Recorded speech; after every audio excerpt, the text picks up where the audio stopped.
Bwana, kwenye entertainment updates bwana, uko na mimi Prix Mafoto. Bwana, Mr. Bru Baisa amezungumzia bwana kwamba Mwana FA ni mfalme, Professor J ni mfalme, lakini hata yeye pia ni mfalme. Hii ni kutokana na kwamba kumsikia mheshimiwa Mwana FA akizungumzia ni namna gani kwamba Professor J yeye ni mfalme katika swala zima la muziki, lakini yeye Mr. Bru amesema kwamba yeye pia ni mfalme kwa upande wa hip hop. Kwa hiyo wote ni wafalme. Hebu tumsikie. Namshukuru sana na kwa mawazo yake, na pia ni mtu ambaye nafahamiana naye muda mrefu. Ni watu ambao wamenilea mimi kuja kuwa mfalme hapa nilipo. Ni mmoja wa Mwana FA, na nilishawahi kumwambia ndani ya miaka 22 niongee tu kweli. Mwana FA ni mmoja wa watu mimi wameinspire kuingia kwenye rap. Nilishawahi kumwambia hiyo enzi hizo mimi ndo natoka.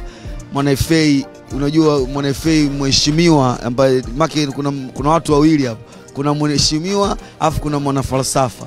Mwana falsafa ni mtu ambaye wakati anatoa nyimbo yake ya mabinti sawa, alishika sana wakina dada alipokuwa anasuka yale mastali, yani alikuwa ananiumiza, akasema nikitoka watanijua, mpaka nikaja kuwa the keys to the ladies. Kwa Mwana FA mwenyewe kusema Professor J ni mfalme hajakosea, kapatia kabisa, hamna mtu ataipinga, lakini amesahau kwamba yeye mwenyewe Mwana FA ni mfalme.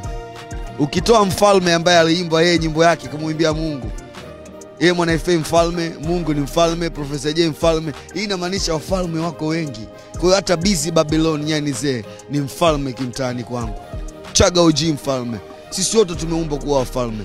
Kwa hiyo sipingani naye, lakini nasema tu mimi mfalme kimpango wangu kwenye mitaa yangu, na ninachokifanya mimi ni King Busy Babylon. Na hiyo ndo entertainment updates ya siku ya leo. Ulikuwa na mimi Prix Mafoto. Stay tuned in Stein TV.